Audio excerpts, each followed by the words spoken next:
Hi මගේ යාළුවනේ කොහොමද? ඉතින් මගේ යාළුවෝ මගේ මම ආදරෙන් පිළිගන්නවා මගේ YouTube channel එකට. ඉතින් යාළුවනේ අදත් මම කෑමක් හදන්න තමයි යන්නේ. අද මොනවද කියලා මම ඔයාලට කියන්නම්. මේ තියෙන යාළුවනේ මුරුංගා කොළ මේ ඉත්ත පිටින්ම සෝදලා ඉතිවෙන් කරලා හූරලා වගේ අරන් තමයි තියෙන්නේ මේ හොඳට සෝදගෙන. ඉතින් මෙතන තියෙනවා තිබ්බටු. මේ ටික මේ නැටි කඩාගෙන සෝදගෙන කපන්න ඕනේ.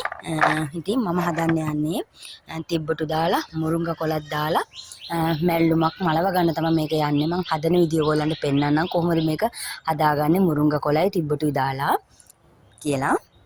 ඔන්න යාළුවනේ ඉතින් මම තිබ්බටු ටික කපා ගත්තා. මේක කහට පිපෙන්න කලින් ඉක්මනටම කහ චුට්ටක් දාන්න ඕනේ.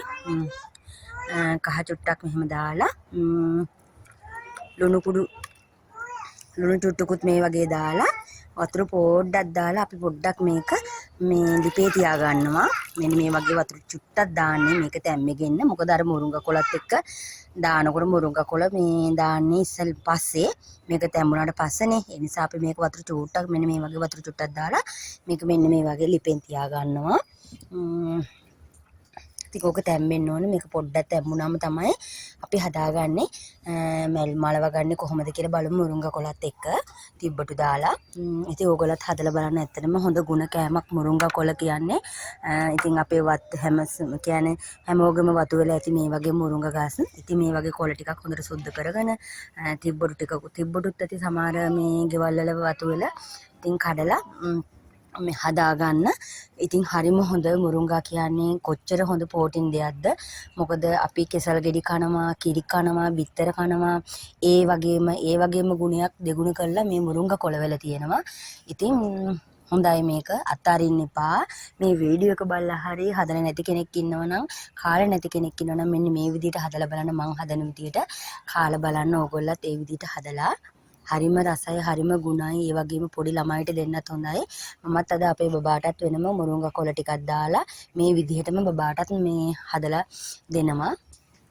යාළුවනේ ඉතින් තිබ්බටු ටිකත් හරි මම ලිපෙන් බාගත්තා. ඉතින් මේකට මම දාගන්නේ පොල් ගාගඩ තියෙනවා, රතුරු උණු ටිකක් අපන් තියෙනවා, පොඩි කොච්චි ටිකක් තියෙනවා, උඹලකට තියෙනවා. ඉතින් අපි මේකට දැන් තෙල් ටිකක් දාගමු.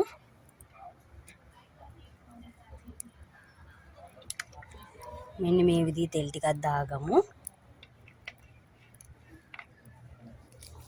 මම ඉතින් දර ලිපේ තමයි යාළුවනේ ඉතින් මේ හැම කෑමක්ම වගේ හදන්නේ. ගෑස් ලිප තියෙනවා. දර ලිපේ හදනකොට ඉතින් හරිම රසයි. ඕනම කෑමක් හදා ගන්නකොට මේ හරිම රසයි දර ලිපේ ඉතින්. ඉතින් ඒ නිසා හරි පහසුවටත් එක්ක ඉතින් මෙන්න මේ විදිහේ හුලං වෙදි එළියට වෙලා ඉතින් මෙහෙම තමයි ඉතින් මම ඔයාලට ඔය වීඩියෝ අරන් ඉන්නේ. මෙතන ඉඳගෙන හැම කෑමක්ම හදන්නේ මෙතන ඉඳලා ඉතින් හරිම හොඳයි. ඉතින් බලමු ඔන්න අපේ බබාත් ඉතින් පේරව නේද ඔයාලට. එයාත් ඉතින් හැමතැනම යනවා. එයාවත් බලාගෙන ඉන්න ගමන් තමයි මම ඉතින් ඔයාලට මේ වීඩියෝ අරන් එන්නේ. ඉතින් අපි තෙල් එක රත් වුණාට පස්සේ අපි අබ ටිකක් දාගමු.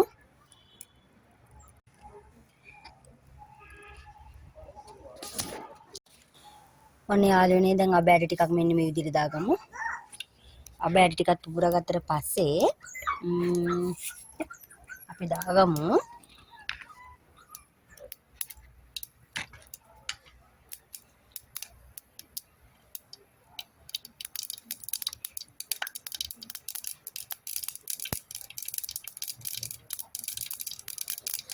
මේ කිසිම දෙයක් යාළුවනේ කඩෙන් ගෙනපේවා නෙමෙයි වත්තේම හදාගත්ත වත්තේම තියෙන දේවල් තමයි මුරුංගා කොළ තිබ්බටු මේ හැමදේම. ඉතින් අපි මේකට දැන් දාගමු රතුරු උණු ටික. අයි පුතේ ගන්නම් ඉන්න. ඉතින් අපි මේකට දැන් මෙන්න මේ විදිහේ රතුරු උණු ටික දාගන්නවා. දැන් යාළුවනේ ඊට පස්සේ අපි දාගන්නවා මෙහෙම කොච්චි ටිකක් මේ විදිහට දාගන්නවා. කොච්චි ටික දාගන්නවා. කොච්චි ටිකක් මේ විදිහට දාගෙන තේරෙනව නේද? මං හැම එකටම කොච්චි දාන්නේ. අම්මිස් වලට වඩා කොච්චි හරිම රසයි. ඒ නිසා තමයි දාන්නේ. ඊට පස්සේ අපි මේකට ලුණු ටිකක් මෙහෙම එකතු කරගන්නවා. මං තිබ්බටු එකටත් ලුණු දැම්මා. තිබ්බටු එකටත් කහ දැම්මා. මම මේකට කහ චුට්ටක් දාගන්නවා. ඊට පස්සේ උඹලකට ටිකක් දාගන්නවා.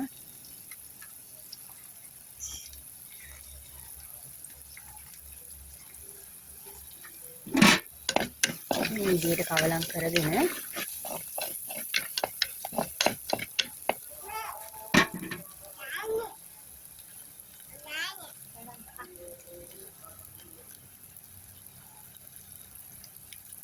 ඊට පස්සේ මේ විදිහට අපි ගාගත්ත පොල් ටිකක් දාගන්නවා.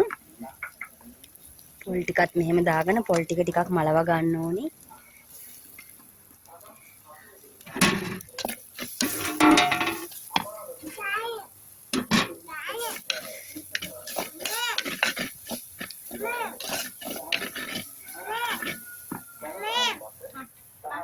යාළුවනේ ඔන්න දැන් පොල් ටික මැලවලා තියෙන්නේ. ඊට පස්සේ අපි අර තිබ්බොටු ටික මේකට දාගන්නවා.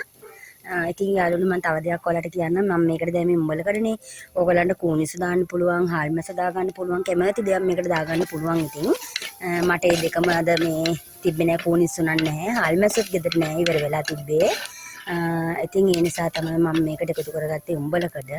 ඉතින් මේ පොල් ටික හොඳට මැලවලා තියෙන්නේ. ඉතින් දැන් තිබ්බොටු එකත් ඒකට දාලා කවලම් කරා. ඊට පස්සේ අපි දැන් මේකට දාගන්නවා මේ මුරුංගා කොළ ටික. ඉතින් මුරුංගා කොළ ටික හොඳට සෝදගෙන වතුර බහින්න තියලා තියෙන්නේ.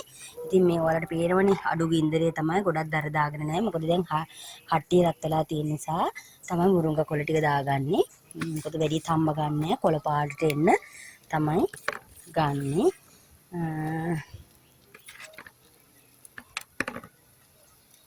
ඔන්න ඔය විදිහට කවලම් කරගෙනවා.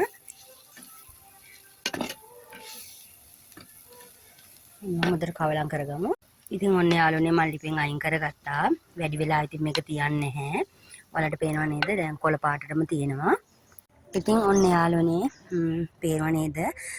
මගේ මුරුංගා කොළයි තිබ්බටුයි දාලා හදාගත්ත මැල්ලුම. ඉතින් ඕගොල්ලත් මෙන්න මේ විදිහ හදලා බලන්න. ඇත්තටම හරිම රසයි.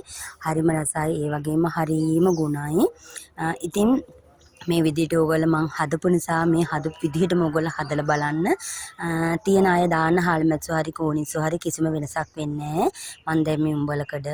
ඉතින් මේ බලන්න ඔයාලට පේනව නේද? ඉතින් හරිම ගුණ කෑමක්, ඒ වගේම හරිම රසයි. ඉතින් එහෙනම් යාළුවනේ ඕගොල්ලත් ඉතින් මේ විදිහට එනම් හදලා බලන්න. වත්තෙම තියෙන දේවල් අපි කඩෙන් ගෙනපු දේවල් නෙවෙයිනේ. වත්තෙම තියෙනවා මුරුංගා කොළ හොයාගන්න, තිබ්බටු හොයාගන්න.